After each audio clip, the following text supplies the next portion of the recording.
RK wedding മാളിന്റെ 8ാമത്തെ showroom തിരുവനന്തപുരത്ത് പ്രവർത്തനം ആരംഭിക്കുന്നു. ഈ മാസം 10-ാം തീയതി രാവിലെ 10:30 തിരുവനന്തപുരം കിഴക്കേക്കോട്ട അട്ടക്കുളങ്ങരയിൽ വിദ്യാഭ്യാസ മന്ത്രി വി ശിവൻകുട്ടി ഷോറൂം ഉദ്ഘാടനം ചെയ്യും. ചടങ്ങിൽ വിശിഷ്ടാതിഥിയായി ബോളിവുഡ് താരം സണ്ണി ലിയോൺ എത്തും. 1,00,000 സ്ക്വയർ ഫീറ്റിൽ 8 നിലകളിലായാണ് RK വെഡ്ഡിംഗ് മാൾ ഒരുക്കിയിരിക്കുന്നത്. RK മാൾ 9 മുതൽ 1999 വരെ എന്ന വിലയിൽ വ്യത്യസ്ത ആശയവും വെഡ്ഡിംഗ് മുന്നോട്ട് വയ്ക്കുമെന്ന് മാനേജിംഗ് ഡയറക്ടർ നവാസ് MP വാർത്താസമ്മേളനത്തിൽ പറഞ്ഞു. RK വെഡ്ഡിംഗ് മാളിന്റെ online shopping website director Sabitha Navas launch ചെയ്തു.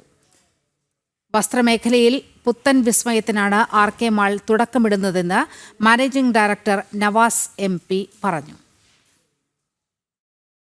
ആദ്യമായാണ് ഈ ഒരു കൺസെപ്റ്റ് 92199 എന്നുള്ള ഒരു കൺസെപ്റ്റ് ഞങ്ങൾ കൊണ്ടുവന്നിട്ടുള്ളത്. അപ്പോൾ അത് ദൈവം അനുഗ്രഹിക്കണമെങ്കിൽ ഞങ്ങൾ ഇന്ത്യയിൽ തന്നെ എല്ലാ ഭാഗങ്ങളിലും ഇത് സ്റ്റാർട്ട് ചെയ്യാൻ വേണ്ടിയുള്ള ഒരു സ്റ്റാർട്ടപ്പ് നമ്മുടെ സ്വന്തം നാടായ തിരുവനന്തപുരത്ത് തന്നെ ആദ്യമായി ചെയ്യണമെന്നുള്ള വലിയൊരു ആഗ്രഹത്തിലാണ് ദൈവത്തിൻ്റെ അനുഗ്രഹത്തിൽ നമ്മളിത് സ്റ്റാർട്ട് ചെയ്യാൻ പോകുന്നത്. ഇത് തന്നെയാണ് ഇതിൻ്റെ ഒരു സ്പെഷ്യാലിറ്റി എന്ന് പറയുന്നത്. നമുക്കിപ്പോൾ നിലവിൽ ട്രിവാൻഡ്രം പഴവങ്ങാടിയിൽ RK വെഡ്ഡിംഗ് മാൾ എന്നുള്ള ഒരു സ്ഥാപനം പ്രവർത്തിച്ചുകൊണ്ടിരിക്കുന്നു. അതിൻ്റെ 500 മീറ്റർ മാറിക്കൊണ്ടാണ് നമ്മളിപ്പോൾ ഈ ഒരു 8 നിലയിലായിട്ട് നമ്മൾ ഈ ഒരു കൺസെപ്റ്റ് ഒരുക്കിയിരിക്കുന്നത്.